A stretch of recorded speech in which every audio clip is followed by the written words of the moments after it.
There is a war happening right now, and most Americans have no idea how hot it has gotten. Not a metaphorical war, not a political talking point. A real war, with helicopters firing on vessels, missiles obliterating boats in the Pacific, commandos in full tactical gear pressing rifles against drug smugglers in the middle of the ocean. At 3 in the morning, this is happening on America's watch, under America's flag, with American servicemen and women putting their lives on the line every single night. And the question you have to ask yourself is this: why is nobody talking about it the way it deserves to be talked about? Because what is unfolding right now, the war on narco-terrorist organizations, the military build-up across the Caribbean and Eastern Pacific, the strangling of Cuba's communist dictatorship, is one of the most significant operational escalations this country has undertaken in years. And if you're only getting your information from the headlines, you're getting about 10% of the story.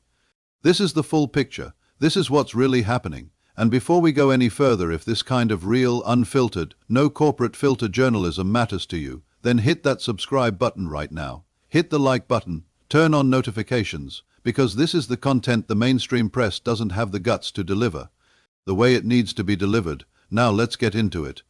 On May 13th, somewhere northwest of Puerto Rico, a surveillance aircraft spotted a 25-foot blue vessel moving through the Caribbean with 3 people on board and visible packages stacked on the deck. Now, if you've never been out on the water at night in the Caribbean, let me paint the picture for you. It is dark. It is vast. And the people moving product through those waters at night are not amateurs. They know the routes. They know the timing. They know how to move fast and quiet. What they didn't count on that night was that an American aircrew had eyes on them from the moment they left wherever they came from.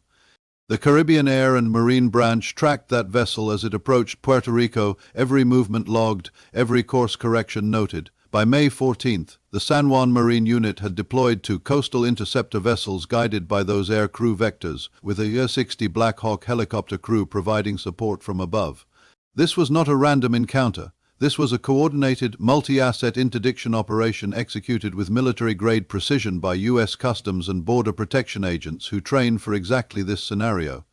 When those interceptors closed in, the suspects did what every trafficker does when they realize the game is up. They tried to dump the evidence, bales going overboard, electronics into the water, anything to destroy the paper trail. But it was too late. The Black Hawk crew fired on the vessel's engine, disabling it. Let that sink in. A helicopter fired on that boat to stop it. This is not the soft, catch-and-release border enforcement that defined the last decade of American policy. This is something entirely different. This is agencies operating with the kind of authority and resolve that sends a clear message to every cartel pipeline operating in the Caribbean. We will find you, we will stop you, and we will not be gentle about it. When the Commandos hit that boat, they came with pistols drawn, rifles up, and night vision goggles locked on. 3 Dominican nationals were taken into custody. 5 bales of cocaine were recovered, 178 kilograms, that is nearly 400 pounds of cocaine that was heading for American shores, and the government released the footage infrared, raw, unfiltered for the world to see. That is not an accident, that is a deliberate message. Now let's talk about what that footage actually represents, because I don't think people are sitting with the weight of it long enough. 178 kilograms of cocaine. Let's put that in real terms, not policy terms, not statistics terms, but human terms. That amount of product, cut and distributed on American streets, translates into thousands of individual transactions, thousands of doses reaching into communities, into high schools, into homes where parents are already fighting battles they never asked for. Every single bale on that boat represented destroyed lives, funerals that didn't have to happen, kids who grew up without a parent because cocaine got there before anything else did. And here's what makes this even harder to stomach. This pipeline didn't just appear overnight. The Caribbean trafficking route through the Dominican Republic and Puerto Rico corridor has existed for decades. Decades. Law enforcement has known about it. Intelligence agencies have mapped it. Congressional reports have documented it. And yet, for years, the response was reactive at best: seize what you can, prosecute who you can find, and watch the next shipment come through 6 weeks later. The system was never designed to actually win. It was designed to manage, and there is a profound difference between managing a problem and solving it. What we are seeing now is something closer to an actual attempt to solve it. The deployment of Black Hawk helicopters, coastal interceptors, air surveillance assets. This is not a surge in paperwork. This is a surge in capability and in will. And the fact that CBP released this footage publicly is significant. They want the cartels to see it. They want the trafficking networks to understand that the rules of engagement have changed, that the skies are not friendly anymore, that the moment you push product into these waters, you are a target, not a suspect, not a person of interest to be processed through a court system years down the line, a target. The question that every honest American has to wrestle with is whether this is the right approach, and I think the answer is complicated, but the core of it isn't. When a designated terrorist organization is moving poison into your country, when they have killed thousands of people and corrupted entire governments, you do not negotiate with them. You do not send them strongly worded letters. You send the Black Hawk. But Puerto Rico was just one piece of what happened over this past week, because on May 30th, the United States Southern Command Southcom issued a statement that should have been front-page news in every paper in this country. Joint Task Force Southern Spear, operating at the direction of General Francis Donovan, conducted what they called a lethal kinetic strike on a vessel in the Eastern Pacific. The vessel was confirmed by intelligence to be operating along known narco-trafficking routes. It was engaged in trafficking operations for designated terrorist organizations. The strike was executed. The vessel was destroyed. 3 terrorists were killed. No American forces were harmed. Read that again. Lethal kinetic strike. 3 terrorists killed. This is the language of wartime operations applied to narco-trafficking interdiction, and that is not a casual linguistic choice. When the United States military calls something a lethal kinetic strike, it means exactly what it sounds like. It means a deliberate decision was made, intelligence was confirmed, a target was designated, and a weapon was deployed. There is no ambiguity in that phrase. There is no wiggle room, no PR spin, no bureaucratic softening. They found the boat. They confirmed the intelligence. They blew it up. And the footage? The footage shows a vessel in open ocean. You watch it for a moment, there it is, a target on the surface of the Pacific, and then the missile hits and the entire thing ceases to exist. One frame it's a boat, the next frame it's a fireball, the frame after that it's debris scattered across the water. This is not a Hollywood production. This is real. This happened. This is what American military power looks like when it is unleashed with a specific mission and the political will to back it up. Now I know some people watching this will have questions. Good. You should have questions. Was due process followed? Were these individuals confirmed combatants? Was there any possibility of misidentification? These are legitimate questions that a free society must ask, and I am not telling you to turn your brain off, but I am telling you that Southcom does not make these decisions lightly. The intelligence apparatus that supports these operations runs on a level of scrutiny that most people never see when they say the vessel was confirmed. To be operating for a designated terrorist organization, they mean exactly that. The bigger point here is the shift in posture. For decades, the strategy against narco-trafficking in the Eastern Pacific was primarily interdiction, intercept the shipment, arrest who you can, seize the drugs, declare victory in the press release. The cartels absorbed those losses the way a corporation absorbs a quarterly expense. It hurt, but it didn't break them. What breaks them is this. What breaks them is the understanding that the boat may not make it back, that the mission itself carries a terminal risk that no cartel accountant can budget for. And here's where it starts to get even bigger, because this isn't just about drugs. If you step back and look at the full operational picture emerging across the Caribbean and the Eastern Pacific right now, what you see is a military presence that goes well beyond narco-interdiction. The United States is flooding the region with assets. And I mean flooding. We're talking about F-18 Super Hornets launching off the flight deck of the USS Nimitz, a nuclear-powered aircraft carrier operating in these waters. We're talking about Strike Fighter Squadron Kestrels, one of the Navy's most capable strike aviation units, conducting operations in a region that has not seen this level of American carrier presence for a long time. Think about what it means to deploy a Nimitz-class aircraft carrier. This is an 1,000-ton nuclear warship with a full air wing, a crew of over 5,000 sailors and airmen, and the capability to project American power across an entire hemisphere. You don't send that to catch drug boats. You send that when you want a region to understand, without any ambiguity, who has the dominant hand. Every government in the Caribbean knows what it means when the Nimitz shows up. Every adversary in the region knows what it means. It means the United States has decided this matters at a strategic level, not just a law enforcement level.